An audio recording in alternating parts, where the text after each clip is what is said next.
Thanks for tuning in to Men for the Win, a podcast hosted by David Kufis and Dan Thompson, two avid fans who appreciate well-played baseball, especially when it's done by the Twins.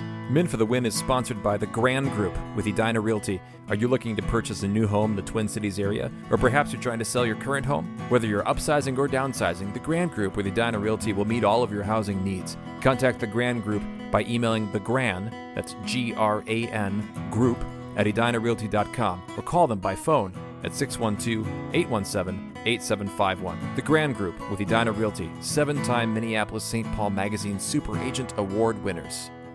On this episode, Dan and Hoges recap the Twins' 3-game series against the Philadelphia Phillies. Thanks for listening. Enjoy. Thanks for tuning into Men for the Win. I am Dan Thompson, and with me this time is Andrew Hoges Hoganson. It's David's turn to be up north, and apparently out of total reach. He can't bring that podcast anywhere. I packed up my stuff in the airplane. I brought it back to Minnesota with me. I'm actually at a lake. I think it's Andrew Lake, somewhere in central Minnesota. So, Hoges, I'm so glad that we get to talk here. Thank you for being dedicated and committed to the podcast. What a great name for a lake, too. I love it. It's so perfect. And you do know, though, that David is recording these games up there, and I just picture him at like 2 a.m. after everyone's gone to bed. He just sneaks out and he's watching all of these games. And hey, he got to see a good series. The Twins take 2 of 3 against the Phillies, and this was shocking. I was actually at Game 3. We got off the plane, we got on the light rail, and we went to the game, and I couldn't believe it. I came into this, we'll talk more about the particulars, but the fact that they took 2 of 3 against the best team in baseball and really could have taken 3 of 3, Hoges, I thought was a really remarkable series. Yeah. Oh, absolutely phenomenal series. They played so well. And I mean, this is a great team. You look at the first 5 guys in their batting order from Philadelphia, and it is scary. It is a murderer's row if I've ever seen one, with especially how well Trey Turner's been playing. Bryce Harper might win the MVP. So winning 2 out of 3 against this team. And like you said, even in Game 2 when they did lose, that was an incredibly competitive series. The Phillies had their big 3 too that were starting against the Twins. This was awesome. This was about as good as a 2 out of 3 gets. Now, Hoges, you were at Game 1, and loyal listeners will know that one thing you've done that we haven't is you have partaken in the mascot race. You've been under the mask in those hot, sweaty costumes. But you were not the only Hoges to do this now as of Monday night. Yep. This year, since I'd already done it twice, I decided to let my mom have a try, so she got to do it.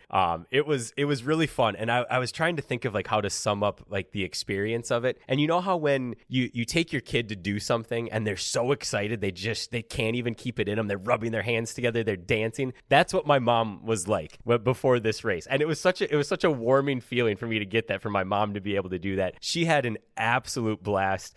She did come in last, I should say. She took a nice little sweet jog at the end of it. And the funny part is she told me that she thought 2 guys were behind her because those masks are so hard to see because they come way out in front of you. And then when she finally got to the corner and looked up, she was like, oh, shoot. Oh, well. But yeah, she loved it. Her quote afterwards was, I would do this every game, every night if they would let me. So all in all, a big win. If you haven't got a chance to do it, I would highly recommend it. It's a lot of fun. And then we're sorry to mention David so much. He hates when we talk about him when he's not here. But Hoges, you and I were slandered quite a bit in the last episode. Listeners, you may have heard this. And Hoges, I think you need to defend yourself here for one particular slight that David had. Well, I couldn't believe it. He was talking and he's like, you and Hoges always say it's always possible to score a run when the bases are loaded and there's no outs. And he said it in that exact tone of voice. So I had to redo the voice. I've never said that before. If you have the bases loaded and no outs, you absolutely should score a run. I don't know where he got that. And frankly, I'm a little offended of his opinion of us that he would think we would have such a horrible baseball opinion. Well, let's go on here and let's talk about this one in the series recap. Series recap. Game 1, Hoges, you were here at this one. The Twins do win this 7-2. I'm going to go ahead and let you take the lead on this. Yeah, so it is an absolute guarantee. I took both of my kids to this game. If I'm bringing my kids, there will be over an hour-long rain delay. It will happen. And I, as a parent of young kids and as an old man, I love the 6:40 starts. It's like the best thing that has happened to baseball. That extra half hour is awesome. This game, first pitch wasn't until 8:11 p.m. And the game only lasted lasted 2 hours and 35 minutes. But Grammy was running the mascot race, so there's no way we were leaving early. Both my kids, 4 and 2, we made it to the end of the game. I mean, it was an amazing game. I didn't want to leave, but man, rough starting off like that. And I love baseball players. I love them to death. But if it's a rain delay and they have all those facilities inside, you don't need 45 minutes to warm up after they get the tarp off. Let's just get this baby cooking. No, I agree. Well, and it's not a great start for the Twins here. A 2-run home run by Bryce Harper in the top of the first, and it's 2-0 Philly. That was a shot too. Like it went so far out to right field there. And it was kind of funny because this was his first game being played at Target Field too, and it was a great like, hello, welcome to Minnesota. Here I am. I'm an incredible baseball player. I think he's going to give Carlos Santana a run for that 30 home runs in 30 stadiums. Right. And it's not a good omen for Bailey Ober at first, who actually he gives up 4 hits in his first 7 batters, but that's it as far as hits go. He goes 7 innings, 2 earned runs, just 1 more walk after that, 4 strikeouts, ends up with his 9th win of the season. And the Twins are able to take a lead and then actually hang on to it, which was kind of weird. Yeah, they get on the board in the 3rd when Castro signals in Diego Castillo, and they get up 2-1. I mean, this game was kind of fascinating for how much small ball they played here. They just kept chipping away. They got guys on bases with walks. It was nice to see them do that. I mean, you just had a feeling, and it's easy to say this in hindsight, but after that first 2 innings with Bailey, you kind of felt like he was going to settle down. Like he just really felt like he clicked in. The Bryce homer got out of the way. I don't know if it's just a Twins starter thing this year, but it was nice to see him go that far into this game. The Twins needed it. Yeah, the bottom of the 5th, the Twins take the lead on a Manny Margot 2-run single to right. We are going to talk about him. He had a stat that was making the rounds, and it's 3-2 Twins at that point. Bottom of the 6th, the Twins load the bases with 1 out, in part because of Santana's stolen base that is not exactly a clinic on stolen bases. Rocco's quote on this afterwards, he says, sometimes you're safe, and sometimes you're out until you're safe again. Have you figured out a way? Hoges, what did this look like in live when this was happening? It looked like he was out by 5 feet. I mean, because we were sitting out in left field so we could get a good view of the race. And yeah, he took off and you're like, oh, he's so out. And then he stood there for a while and you're just kind of like, what are you doing? Like, leave. Like, they're not going to challenge this. And it was one of the funnier, like, first time they showed the replay to the crowd because you knew he was safe right away. Like, you just see it. And it was like a perfect swim move where, I mean, it's kind of on Trey Turner a little bit for not moving the glove. He just held it right in the middle. And Santana kind of just spread his arms out like the angel sign a little bit and just went right. It wasn't even really a swim move. It was more of like a, I don't know, like a doing a snow angel as he was sliding in there. It was phenomenal. Rocco's quote summed it up perfectly. It makes you appreciate kind of the slap tag that the Twins have been doing there and kind of throwing up to the first base side and then slapping him on the back. It's the better play. In this inning, Rocco uses Larnach and Julien as pinch hitters. We're going to talk more about Larnach a little bit later. Larnach walks, Julien strikes out, and then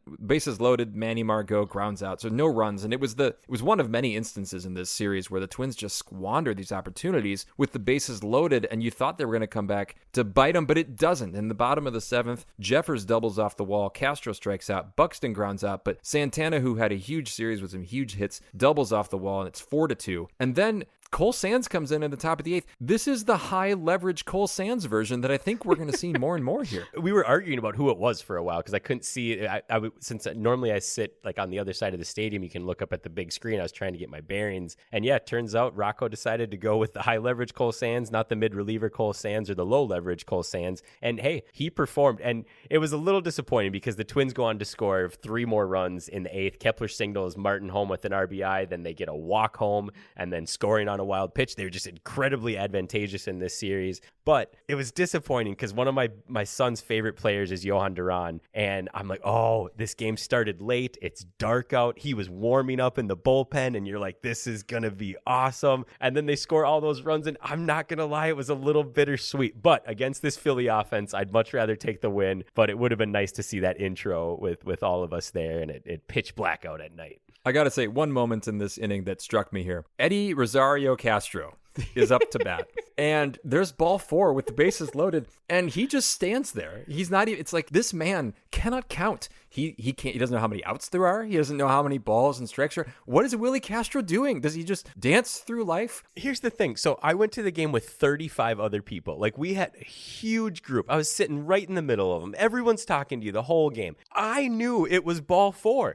I'm looking around going, why isn't he moving? Wasn't that not ball 4? And everyone's like, yeah, I think it was. And then he starts going. So if I in that situation can know that he is supposed to be taking his base and they are going to score, it was fun. Kepler had to like go up and shove him and be like, come on. And it was funny too, because the players on base started running like it was ball 4. And then when he didn't move, they all like second guessed themselves. I'm like, was it not? I'm pretty sure that was ball 4. And if we know anything after the series, it's Max Kepler doesn't like to put in much. He's not Max Effort. Let's just say that. They're not calling him that. Anyway, well, let's go to game 2. Not as much to say in this one. It was a pitcher's duel. The Phillies win this 3-0. Simeon Woods Richardson, I think this has got to be his best start of the year. 6 innings, 3 hits, no runs, 1 walk, 5 strikeouts, a pickoff. I mean, I think the Twins picked up 2 or 3 Phillies in this series. His pickoff move was gorgeous there too. I mean, that was a phenomenal move, especially for a righty to be able to get over that quick. That was awesome. It was another one of those things, actually, now that I step back and think about it, like the Phillies didn't play fundamental baseball in this series. No, they did not, and the Twins played really strong. And I got to give you credit. That SWR pick, while we did pick on you for not like picking the most amount of starts, you went pretty conservative on that. I did. His performance this year has been phenomenal. And honestly, I think he's almost been their most valuable player just because of like what they needed in that situation that he's brought that wasn't expected. Like other guys have obviously been more valuable, but they were supposed to be that kind of value. The Twins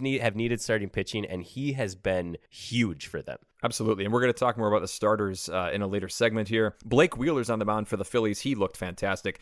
7 innings, 3 hits, 2 walks, 7 strikeouts, lots of zeros. It's tied 0-0 through 8 innings. Also in there was a nice defensive play by Matt Wallner throwing out Trey Turner as he tried for a double in the top of the 6th. Matt Wallner does things only super fast, right? He hits baseballs 110 miles an hour, and he throws baseballs almost as much. The Twins have their best chance on the bottom of the 8th. They load the bases with 2 outs, but pinch hitting Jeffers grounds out to third. I'm really getting tired of the lack of clutch hitting, and I know that they're missing Royce Lewis and they're missing Correa. But come on, at some point, these guys got to step up. That's what it is. They're missing Royce Lewis. They're missing the Grand Slam daddy, and they don't have him right now, and it's killing them without having him out there. So, yeah, I mean, that sounds like we're getting him back for the Detroit series, so that'll be huge. But like you said at the very beginning, this could have gone a completely different way if they just got some clutch hitting. But, man, props to Simeon Woods Richardson for sticking with Zach Wheeler, who's having a phenomenal year. Top of the 9th is when it unravels. Duran comes in. He has that big entrance, but doesn't have his control. We're going to talk more about him a little bit later, but just 27 pitches, 11 strikes in that. It was against the heart of the Phillies lineup, but he got some redemption in game 3, as we'll get to it here. The Twins win game 3, 5-4, despite starting Steven Okert as an opener and some other weird choices from Rocco as far as,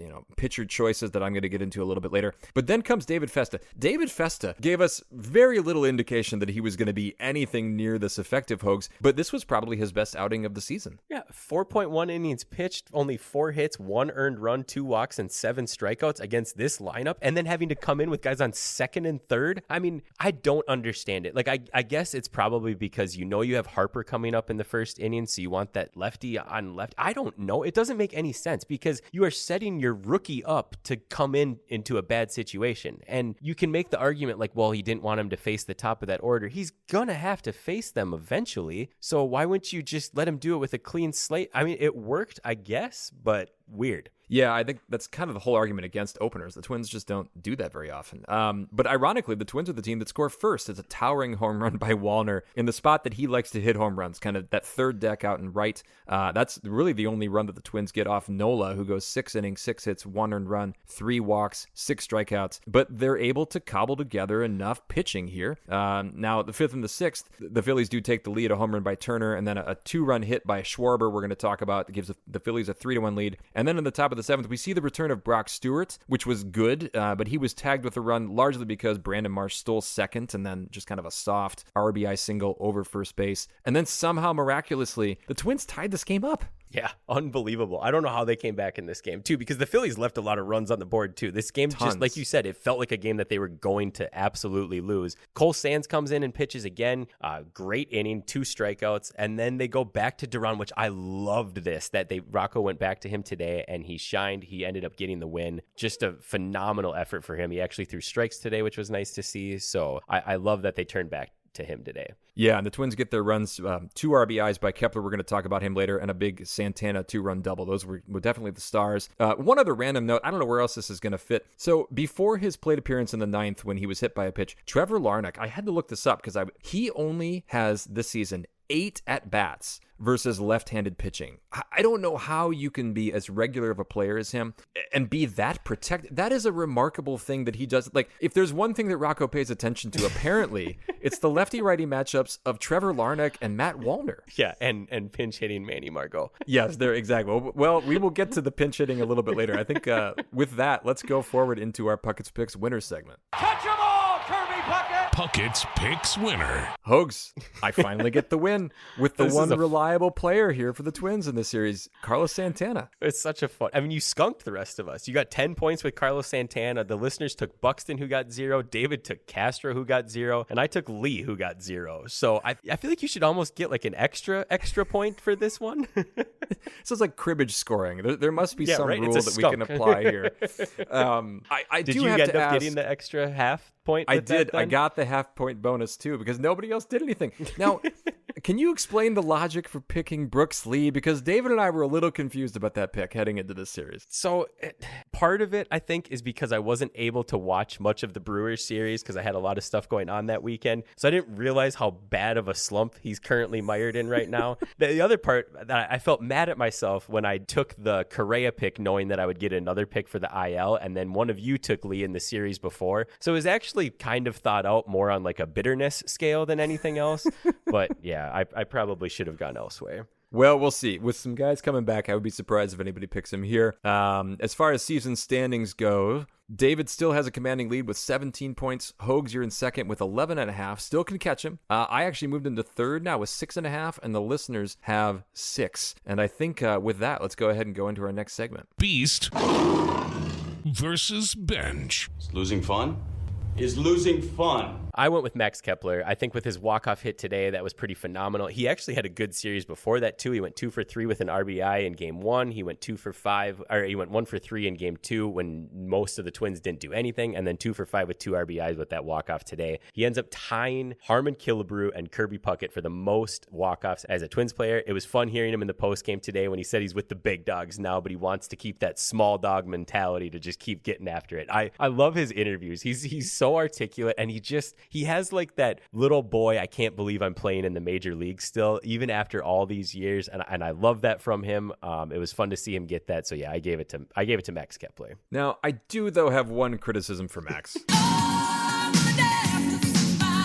It's the triple that he had in game 3 here today. He had no interest in trying to stretch that into a triple. And a couple things. First of all, he of any person should know that when you hit a ball that hard off the right field wall, you're going to get a bounce. He almost looked annoyed that he was going to have to pick up whatever Tommy Watkins was telling him to do at third. So Max, he doesn't play anywhere except right field. He doesn't run very hard. He can count right balls and strikes. I'm just a little bit annoyed at the lack of effort that Max puts in. But am I being like, is he just a settled veteran? Which I think it was his 500th RBI today too. Like, he's an established guy. He might be a Ring of Honor kind of player for the Twins. But I'm just annoyed with Max Kepler. He doesn't do more. It's weird because I don't know if you would say particularly that he's a guy who loses focus or has a lack of like attention to the game, or like a lack of respect for the game. But yeah, there's like these just like, even calling it lazy is the wrong word, but it's almost like where he just doesn't turn on the jets. Maybe he just simply doesn't have them anymore. I mean, at the game that we were at, when he had to go home on that play, he just kind of like, he almost got thrown out, and you're just like, that should have been safe by 800 yards. I think here's my theory though on the triple. He wanted to do the paint me like one of your French girls slides into second, and that ruined it because then he had to kind of hustle to get to third, so he wasn't able to do that. So I do like that theory. I like that theory.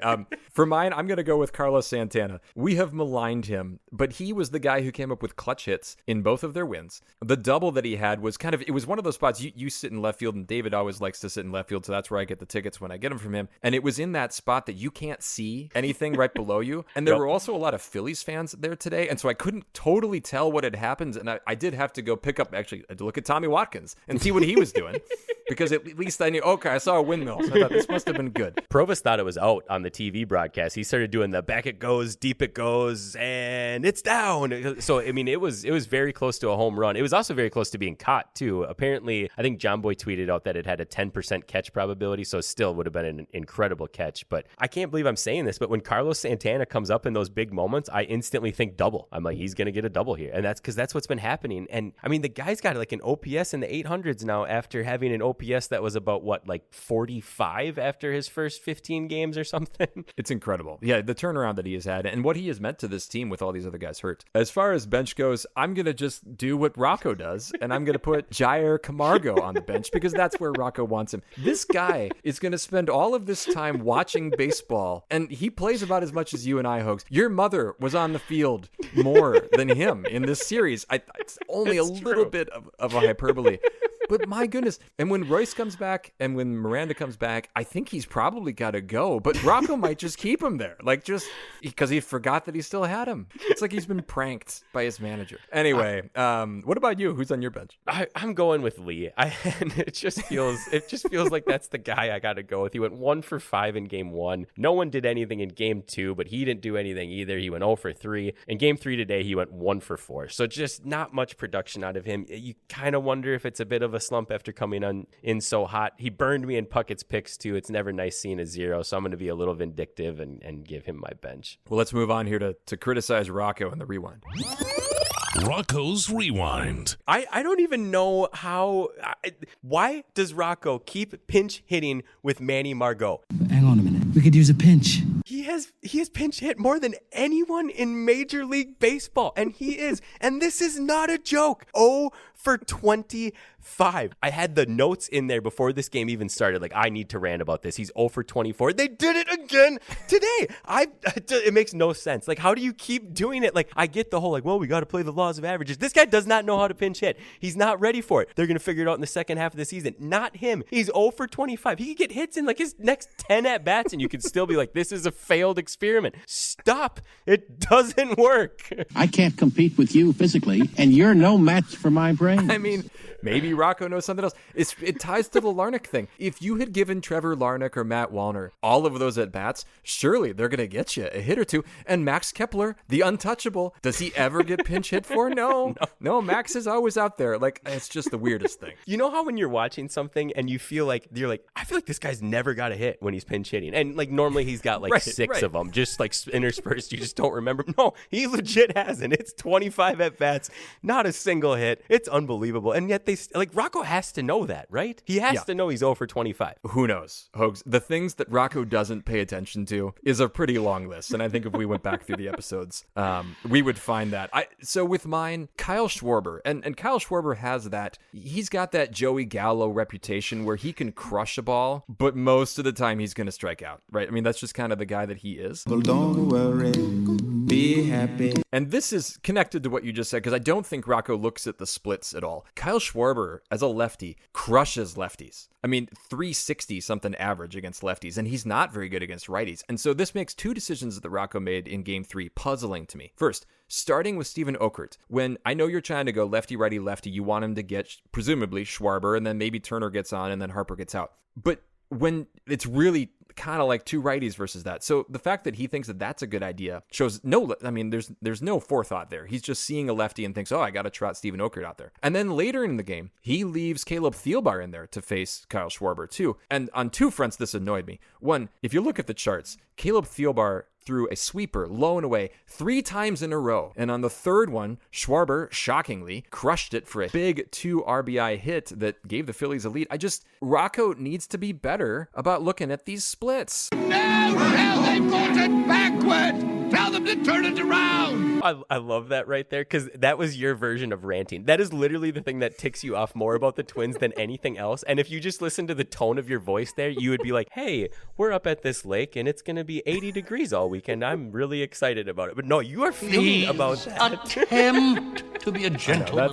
That's as good as I get, I guess, for getting worked up. His complete ignorance on reverse splits, though, is stunning. Like, it just keeps happening again. And like one time you're like, okay, Yeah, well, I guess he didn't see the lefty there. No, it's all the time. It just doesn't see it. And especially with a guy like Schwarber, like that's not like that's not like some guy from AAA that they just called up that, he mashes lefties down in AAA. No, this is Kyle Schwarber. This is one of the bigger baseball players for the last few years. I mean, yeah, it's infuriating. All right, well, let's go ahead and talk to happier things in the Minnesota moment. Minnesota moment. I don't mean to like poo-poo mine, but I took the obvious one. It's the Kepler hitting the walk-off hit because that's just what he does. And again, we talk about this all the time. Winning that last game of the series when it's 1-1 completely changes your outlook on it. I thought it summed up the series where they got hits where they needed them. They had good pitching when they needed it. So I'm going with the cheap and easy one. I'm going with the Kepler walk-off. Well, and to the credit of the manager here in this situation, because Larnach was at first, and then the first pitch to Austin Martin, who was playing for Buxton, which we should mention, he left the game with a bruised wrist or a bruised forearm, but he's going to be okay. It sounds like x-rays were negative. Austin Martin then lays down a bunt to get him to third. Rocco went into what should be his mode for extra innings when it's a tie game and you got that runner at second. So I thought that was good. That allowed Kepler's grounder to matter. Otherwise, it's just another out and we need another big hit from Santana. So I went with kind of the two Durans. So we had Duran in game 2 and Duran in game 3. I thought this showed you the capabilities of Duran and also his weaknesses. Last year, I remember there was a game where he came in early and he pitched against the Yankees and he got rocked pretty hard. He still has yet to really turn that corner and to be that shutdown closer. You have to be able to shut down the top and the middle of teams' lineups. And too often, he's too careful. 11 strikes in 27 pitches is not what you want from your closer who can throw 103 miles an hour. He should throw it hard. And to his credit, he was better. And I like that Rocco pulled him in game 2 before he got too many more pitches so that he could use him in game 3, because it was really big that he was able to do that in game 3. Well, and today he shut down Schwarber, Turner, and Harper. Yes. So like you are seeing the big guns. It was really great to see him bounce back. And yeah, to go back to your earlier point, like I don't get how, if it's in the bottom of the 9th or the 10th or whatever, and if you have a guy on base and you're tied, how you don't bunt over to get that extra run in. Like when you have that automatic runner on second base in extra innings, they didn't do this against the Brewers. Sacrifice him to third, and then you just got to put the ball in play almost. You just got to get past the pitcher and you're going to score a run and you're going to win the game. Like it just seems so obvious. So it was great to see them do that today, to have Martin get that bunt down successfully and then an infield single ends up winning it. I mean, it was beautiful. It's exactly how you draw it up. I wish they did that more often. I think we need to give Rocco credit for that as well. All right, let's move forward here to Mauer's musing. I just don't know how it can get any better. Mauer's musings. I don't know how quite to ask this question, so bear with me as I do. How would you, Hoges, as someone who played more baseball than me, describe the difference between Eddy Julien and Brooks Lee? Right now, I'm frustrated with both of them. Lee just lost me Puckett's picks, and Julien doesn't swing the bat anymore. Like, I think both of them have great eyes at the plate, and they excel when they're putting the ball in play. Julien seems like he has a lot more power at this point in time in his game, and obviously Lee is much more advanced in the field. Like, those plays that he made in second base against the Giants were absolutely phenomenal. By all accounts, he'd be playing shortstop if there wasn't a guy named Carlos Correa on the team. But I think Lee has more of that potential to swing the bat. And right now, that's Julian's biggest problem. He just doesn't swing. It's like he's looking for that perfect pitch. It's like a cross between Luis Ariz and Joey Gallo almost. Like someone who can like see the strike zone really well, but like still not swinging. So I'm still going to strike out. And it's incredibly frustrating right now where Lee, it's too early to really start putting any of that into him. I think he's going to be more of a contact hitter. Everyone says he's going to hit it up the middle and then power might develop later. But yeah, Julien is incredibly frustrating right now and his seat is hot. Like there's a lot of guys coming back right now and I think he makes the most sense. And I mean, this kind of goes into my question though too. If we get a number 1 or a number 2 starter, so I'm thinking like a guy that's either going to slot in just above, we're assuming Pablo's our number 1. They could probably argue it's between him and Joe Ryan now, but a guy that's either going to slot in just above those guys or just below. So pitching in the playoffs, who would you not trade? And I'm not needing to name like Carlos Correa or John Duran or anything like that, but any of like the guys that are like Larnach level, Julien, Miranda, Brooks Lee, Jenkins, any of those kind of like who is off limits for you? That's a good question. I think to me, Brooks Lee is off limits because to kind of follow up on what you were saying, I think his potential right now is clearly better. I think he's just got better baseball instincts. I like that he doesn't think so much when he's up at the plate and he just swings the bat. Eddy Julien, by the way, I think leads the majors in strikeouts, or at least it's strikeouts looking, which is remarkable because he's missed so much time. So he's obviously not untouchable to me. I think I would part with Eddy Julien right now. I think I would more likely part with Larnach over Wallner, not just because Wallner's from Minnesota.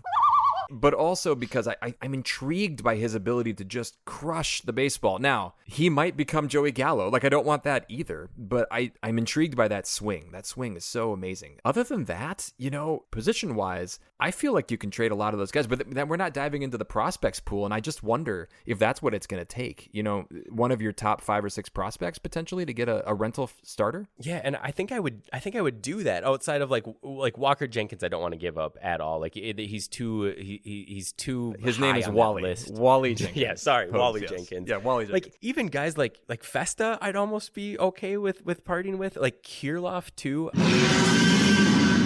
Sorry, we don't get to use that very often. Continue. Yeah, I don't even. Do you even remember that he's still on the team? I did. Or I wherever honestly he is? forgot that he existed last episode.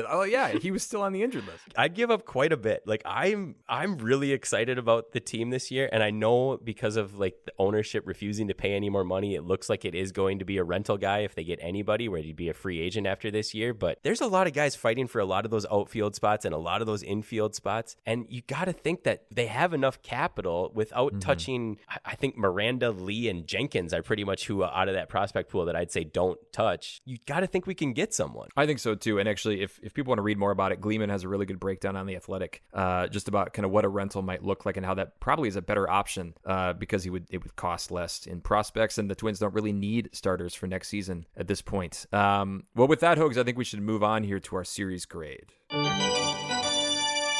Series grades. This isn't hard. Advance or treat, a 10 out of 10, because I was stunned that they took 2 out of 3 from the Phillies and salvaged this homestand. Well-played baseball. Aside from the struggles with runners in scoring position, this team pitched incredibly well, and they did get just enough clutch hits to win 2 out of 3. So I gave them an 8 out of 10 there. That comes out to an A-. What about you? I don't even want to say this now, but like, yes, they did struggle with hitting with runners in scoring position, but they were up against one of the better pitching staffs in baseball. True. Like, we can't forget that. Totally. Now, I'm not saying that if you got the bases loaded with no outs, you shouldn't score, but you know what I mean. Like, this is a very good pitching staff. We can still be annoyed by it, but good pitching staff. I went with an A. Like, they took 2 out of 3 from the team with the best record in baseball. Even the game that they lost, it was an entertaining game, and Simeon Woods Richardson held right down the line with Wheeler. This was a great series. It was fun to watch, and they needed it. They needed it after that Brewers series. These are to go through those 2 teams with 5 games and to win 2 out of 5. It's not great, but it puts them in pretty good position with the lineups that they had, and they got guys coming back. I think it's an A. I think that's a good point with, again, you say the lineups they had. With Buxton out, I mean, like, their best hitter was Carlos Santana, and he's been great, but you took the top 4 off of this lineup, arguably, at the end of Game 3. All right, well, let's look around the league here just a little bit. Herbie's headlines. I don't know, Jack. It looked like Herbeck pulled him off the bag. Herbie's headlines.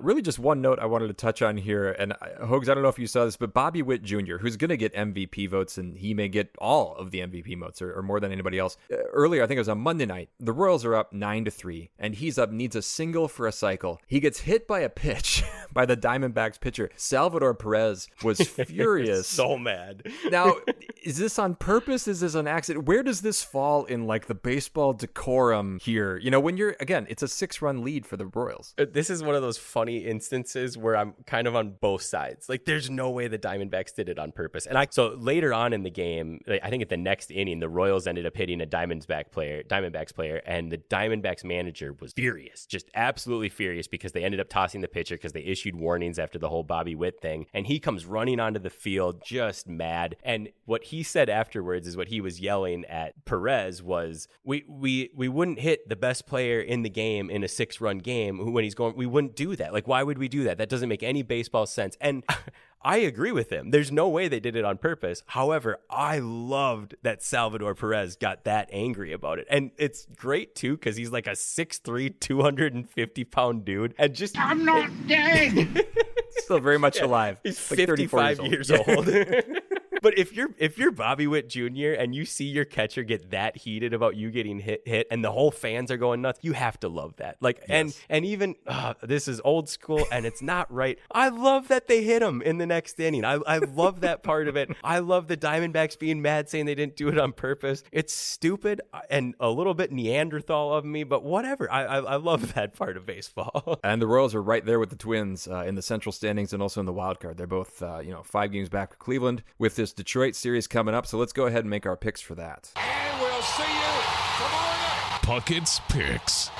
All right, so the listeners pick first, and they stole the pick that I wanted to pick. With Royce Lewis coming back, they go with Royce Lewis, which the Grand Slam daddy is probably going to hit about 5 because the Twins are getting the bases loaded all over the place and no one's hitting anybody home. So I think that is a fantastic pick. And then David's going to go ahead and pick Carlos Santana. So that leaves you, Hoges, before me. It's so weird because I think Miranda's probably going to be back too. I don't really know how well he's going to perform. Buxton sounds like he's fine. Apparently in the clubhouse afterwards, he was picking up bags with that injured hand. Who do you want? I'll take whoever you want just so you No, get that's not how this works. You have to make your pick first, and then I can say I wanted your guy. That's how David does it. No, condescendingly goes, oh, you are let him fell all the way to me here? I can't believe you guys did that. I don't know why I got that accent out there, but I'm going with Buxton. I'm going with Byron Buxton. He's been hot. I think he's fine. Probably only going to play 2 out of the 3, but he's going to hit 3 home runs in those 2 games he plays, so I'm going to end up pulling this out. I need to go on a run here because David is pulling away. I'm on the podcast the next couple episodes. This is my time. Come on, Buxton. I think the prudent choice here is got to be Max Kepler. He's going to do something here in this series. So what the heck? Let's go with Max. I don't think he's going to win anyway. I think all those 3 picks are the better picks. I love that you picked Kepler after harping on him the entire series. And I love it another way too, because if you win Puckett's Picks, I get to be on the podcast for the next episode with David laughing about how you beat him with his guy. Got to get that one in there one more time. All right, well, Hoges, thank you for being on. We get a couple episodes after the next one, so I am excited to have next Sunday off, and I'm going to go ahead and send us out. Folks, if you like what you hear, please tell a friend. You can follow us on X at Min for the Win, and you can find our Min for the Win Facebook and Instagram pages. Make sure you're subscribed to the podcast on your favorite platforms so you're notified when new episodes are available, and if you'd leave us a rating or a like, we'd greatly appreciate it. If you'd like to support the show further, you can find us on Patreon. The link is in the episode description. Thanks for listening, and as always, go Twins.